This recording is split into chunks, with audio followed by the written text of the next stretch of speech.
नमस्कार। कल की क्लास में हमने विजयनगर साम्राज्य के अंतर्गत आने वाले संगम वंश और सलु वंश के बारे में पढ़ा था और आज की क्लास में हम सबसे पहले तुलु वंश के बारे में बात करेंगे। वीर नरसिंह के द्वारा बलापहार के विरुद्ध साम्राज्य में असंतोष पैदा हो गया और 1509 ईस्वी में उसकी मृत्यु के बाद उसका अनुज कृष्णदेवराय जो है ये शासक बना। वीर नरसिंह ने अपने घुड़सवार सेना को शक्तिशाली बनाने के लिए पुर्तगाली गवर्नर अल्मोड़ा से पुर्तगालियों के द्वारा लाए गए सभी घोड़ों को खरीदने के लिए एक समझौता किया। सबसे पहले बात करेंगे हम कृष्णदेवराय के बारे में, जिनका शासन का जो समय था वो था 1509 से 1530 ईस्वी के बीच में। कृष्णदेवराय विजयनगर का सबसे महान शासक था। ये विषम परिस्थितियों में शासक बना और सबसे पहले विद्रोहियों का दमन कर 1513 ईस्वी में उड़ीसा के गजपति शासक प्रताप रुद्रदेव से उदयगिरी, तेलंगाना, वारंगल, राजमुंद्री, कोंडाविदु इन सबको जीता। प्रताप रुद्रदेव ने अपनी पुत्री का विवाह कृष्णदेवराय से किया। 1509 से 1510 ईस्वी के बीच में बीदर के सुल्तान महमूद शाह ने बीजापुर के आदिल शाह के साथ विजयनगर के ऊपर आक्रमण किया, किंतु पराजित हुआ। इस युद्ध में यूसुफ आदिल शाह मारा गया। 1512 ईस्वी में उसने बीजापुर को परास्त कर संपूर्ण रायचूर दोआब को जीत लिया। रायचूर को विजयनगर साम्राज्य में मिला लिया गया। 1520 ईस्वी में इसने बीजापुर के सुल्तान इस्माइल आदिल शाह को रायचूर में फिर से परास्त किया। कृष्णदेवराय ने गुलबर्गा और बीदर पर आक्रमण कर बहमनी सुल्तान महमूद शाह को कारागार से मुक्त कराकर बीदर की राजगद्दी पर बिठाया। इस उपलब्धि की स्मृति में कृष्णदेवराय ने यवनराज स्थापनाचार्य की उपाधि का जो विरुद्ध था वो धारण किया। कृष्णदेवराय के पुर्तगालियों से अच्छे संबंध थे और उनमें सबसे पहले संधि की उनसे, क्योंकि वे घोड़ों की आपूर्ति करते थे और विजयनगर की भांति पुर्तगालियों को भी बहमनी साम्राज्य से शत्रुता थी। पुर्तगाली गवर्नर अल्बुकर्क ने 1510 ईस्वी में फादर लुई के नेतृत्व में एक व्यापारिक और दूत मिशन विजयनगर भेजा। कृष्णदेवराय ने इस पुर्तगाली मिशन को भटकल में किला बनाने की आज्ञा दी। कृष्णदेवराय ने तेलुगु के प्रसिद्ध ग्रंथ अमुक्तमाल्यद की रचना की। इसमें कृष्णदेवराय के राजनीतिक विचारों और प्रशासनिक नीतियों का विवेचन है। अमुक्तमाल्यद के अनुसार राजा को तालाबों एवं सिंचाई के अन्य साधनों और अन्य कल्याणकारी कार्यों के द्वारा प्रजा को संतुष्ट रखना चाहिए। राजा को कभी भी धर्म की अवहेलना नहीं करनी चाहिए। महान विद्वान और विद्या प्रेमी होने के कारण उसे अभिनव भोज भी कहा जाता है। उसे आंध्र भोज और आंध्र पितामह भी कहा जाता है। कृष्णदेवराय ने संस्कृत में जामवती कल्याणम और उषा परिणय नामक पुस्तकों की भी रचना की। उसके दरबार में तेलुगु के 8 महान विद्वान और कवि रहते थे, जिन्हें अष्टदिग्गज कहा जाता था। उसका समय तेलुगु साहित्य का शास्त्रीय युग माना जाता है। अष्टदिग्गज कवियों में अलसानी पेडना सर्वाधिक प्रमुख थे। इसने मनुकारिता की रचना की। पेडना को आंध्र कविता का पितामह भी कहा जाता है। अष्टदिग्गज के अन्य कवियों में नंदी तिम्मन, भट्टमूर्ति, दुर्जटी, मल्लन, रामचंद्र, जिरगली मूरन और तेनालीराम थे। कृष्णदेवराय ने विजयनगर के निकट अपनी मां नागला देवी के नाम से उनकी स्मृति में नागलपुर नामक नगर की स्थापना की।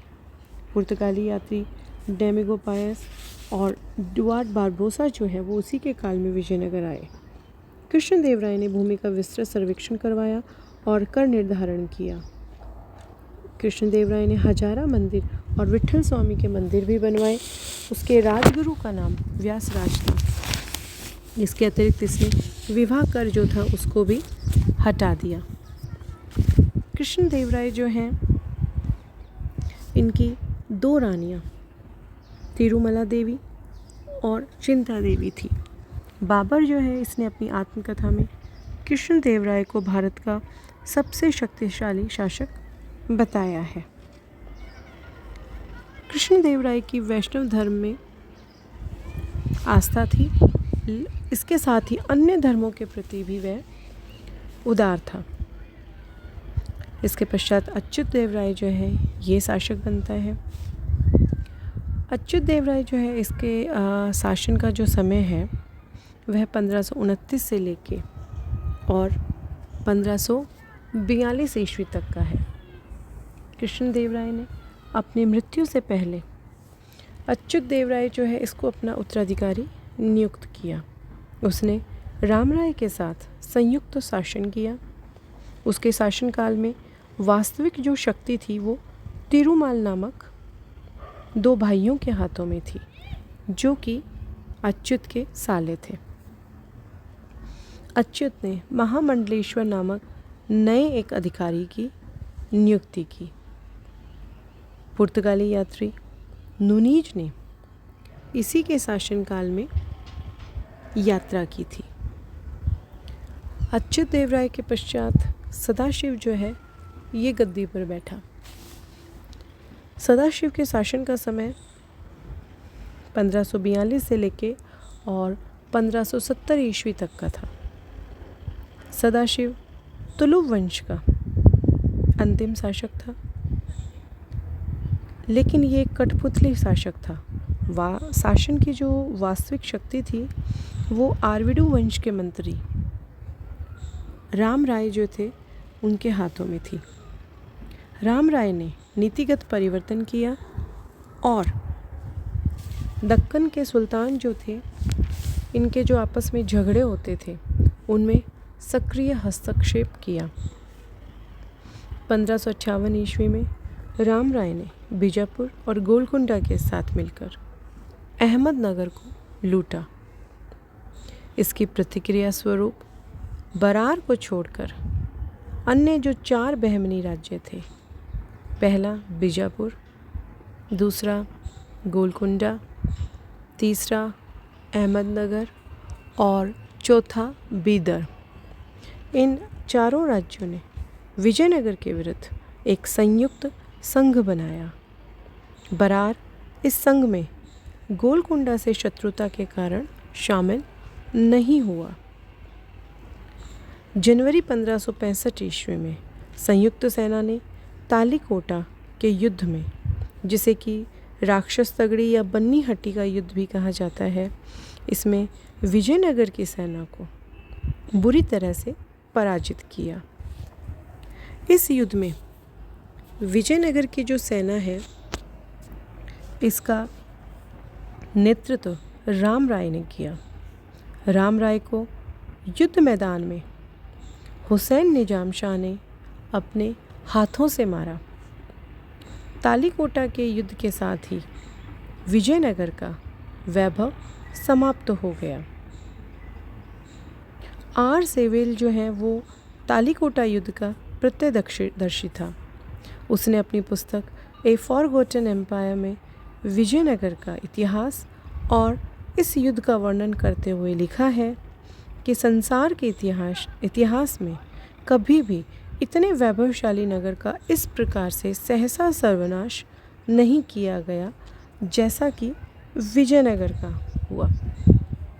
और इसके पश्चात आरविडु वंश जो है इसका शासन स्थापित होता है। आरविडु वंश का शासन जो है ये 1570 से लेके और 1649 ईस्वी तक का रहा। तालीकोटा युद्ध के बाद राम राय के भाई तिरुमाल ने विजयनगर के स्थान पर वेनुगोंडा जो है इसको अपनी राजधानी बनाया। उसने तुलु वंश के सदाशिव को अपदस्थ करके 1570 ईस्वी में आरविडु वंश की नींव डाली। तिरुमाल के बाद उसका पुत्र रंगद्वितीय शासक बना और वेंकटद्वितीय जो है ये तिरुमाल का पुत्र था। वेंकटद्वितीय ने मुख्यालय पेनुगोंडा से चंद्रगिरी स्थानांतरित कर दिया। 1612 ईस्वी में ओडियार के राजा ने वेंकटद्वितीय की अनुमति लेकर मैसूर राज्य की स्थापना की।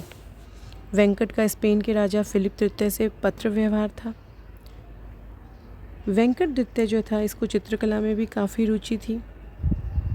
वेंकट द्वितीय के बाद अधिकतर नायकों ने अपनी स्वतंत्रता घोषित कर दी। श्री रंग तृतीय जो है ये विजयनगर का अंतिम शासक था।